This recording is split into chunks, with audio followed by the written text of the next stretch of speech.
Nous sommes réunis aujourd'hui dans le cadre de la cérémonie officielle de la planification stratégique, donc de notre deuxième atelier de planification stratégique. C'est en 2017 que le bureau qui est là a donc été élu à la tête du RESPECO. Et nous allons en même temps procéder au renouvellement de nos instances le mercredi et le jeudi. Donc l'objectif, c'était de consolider des acquis, mais d'analyser le nouveau contexte avec les nouveaux défis qui nous interpellent.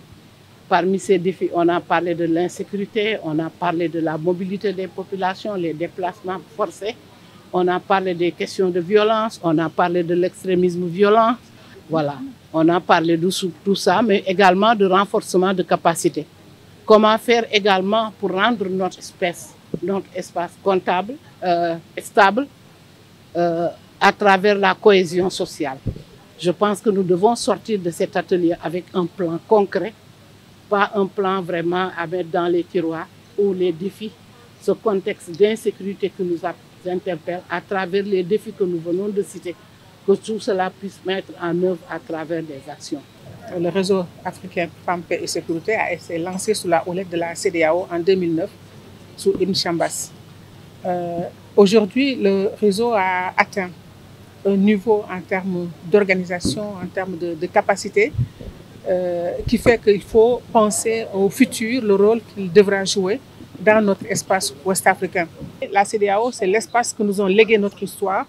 Il va falloir faire en sorte de consolider cet espace-là. Et le réseau Femmes, Paix et Sécurité doit jouer un rôle primordial pour faire en sorte que les femmes puissent désormais donner la voie à suivre aux hommes et non pas être à la remorque des hommes. De sortir de ces aléas liés aux enjeux des acteurs politiques, qui sont parfois des enjeux tout simplement personnels et pas des enjeux au service de la communauté et de la collectivité. Maintenant, les femmes devraient être en mesure de dire aux hommes politiques de la sous-région: voilà l'intérêt de nos communautés, voilà où nous voulons que vous alliez. Donc c'est ça l'enjeu pour moi de cette organisation-là qui a fait ses preuves. Il s'agit maintenant de voir comment consolider ses acquis et lui donner la pleine capacité de demander aux partenaires au développement de faire en sorte que nos différents États obéissent à l'agenda que le RESPECO s'est fixé lui-même et non pas un agenda à la remorque de tel ou tel clan ou de tel ou tel autre parti politique.